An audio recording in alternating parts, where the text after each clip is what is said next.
Starting in the 19th century, if not earlier, there was this concept that emerged that the West is dynamic and the East is static. You can find this for sure in the writings of people like Karl Marx and Hegel, but many other people picked up on this idea. And by the 20th century, there were just many, many writings about this topic where people either agreed with it or disagreed with it.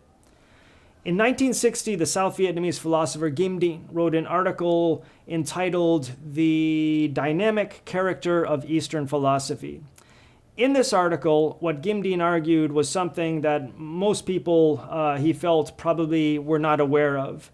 What he argued was that Eastern philosophy was dynamic, while Western philosophy was static.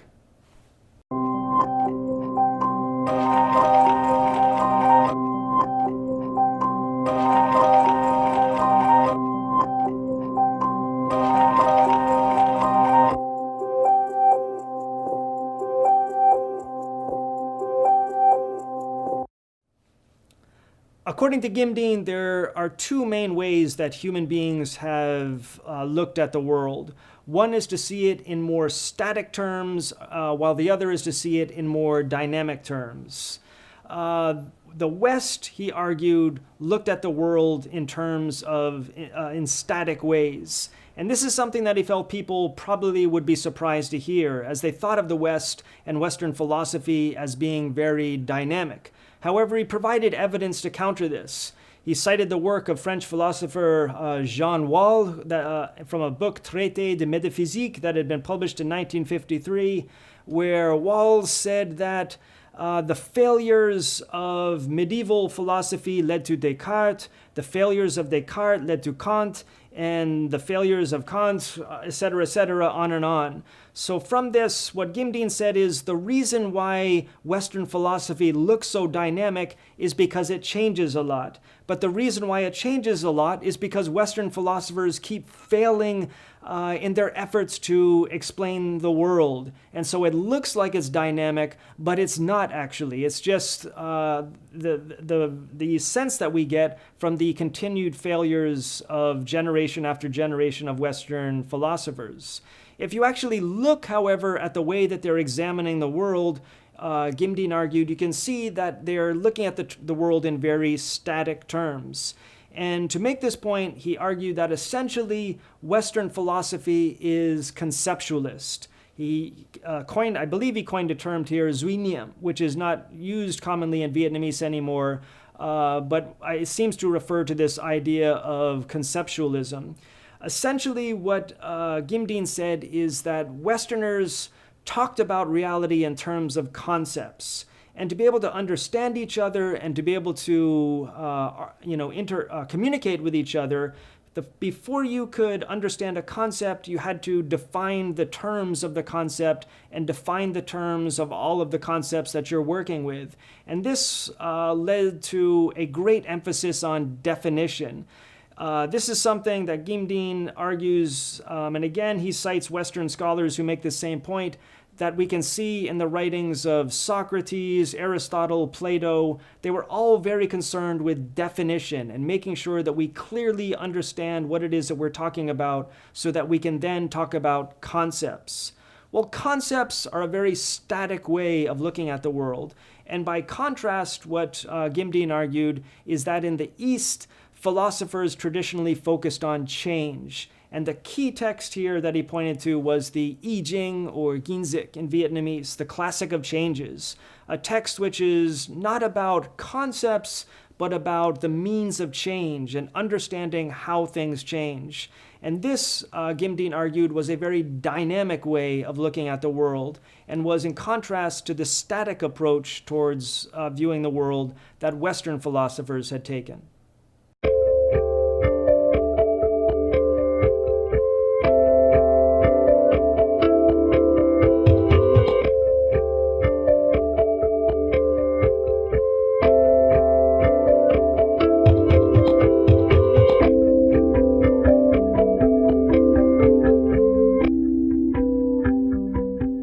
So having said that, it would be easy to think that what Kim Định was up to was to try to show that the East was superior to the West.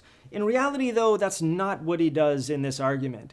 In particular, he doesn't essentialize anything. He argues, for one thing, that the Western philosophers before the time of Socrates and Plato and Aristotle were actually more interested in change and took a more dynamic approach.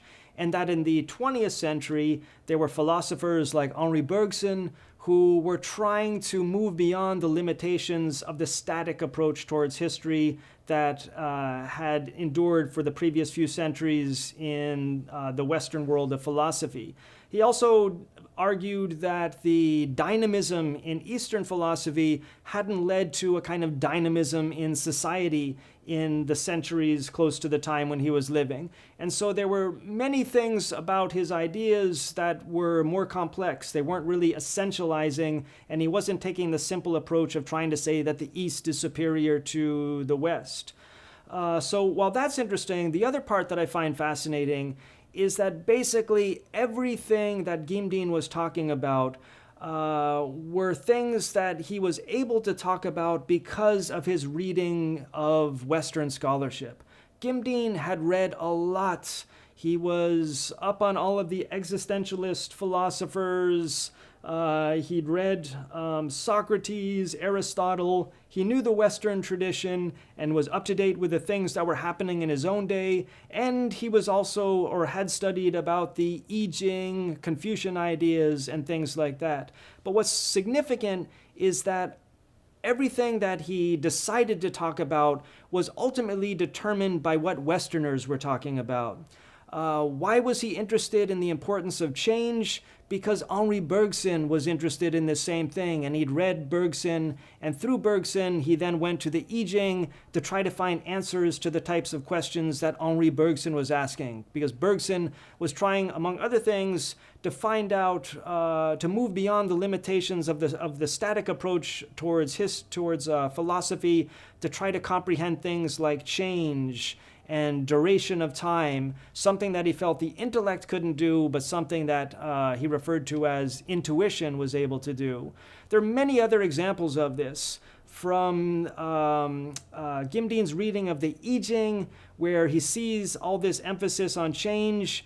A lot of that comes from his reading of the translations, Western translations of the I Ching, and in particular, the way that Richard Wilhelm, a German sinologist who translated the I Ching, had translated certain terms like the 5 phases, the ngũ hành in Vietnamese, where previous scholars had referred to these as substances or elements.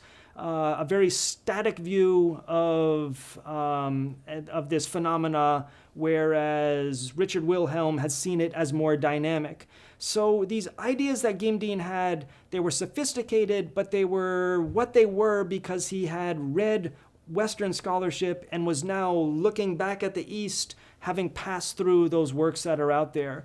To me, this is a classic example of a modern scholar.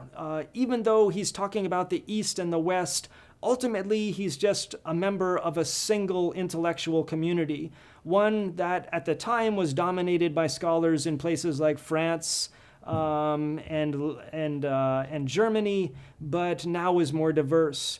But what is really fascinating about it is, even though it's about East and West, it's really about a scholar who was part of the modern world and was thinking together with other scholars from other parts of the world, looking at information from antiquity, from Greece, from China, from India, and just thinking through all of this and thinking through the modern problems of his own time to try to get a vision for a future.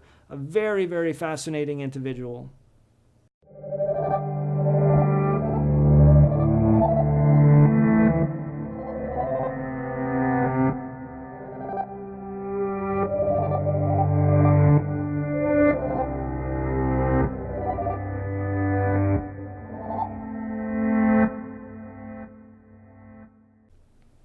Texture, point 1.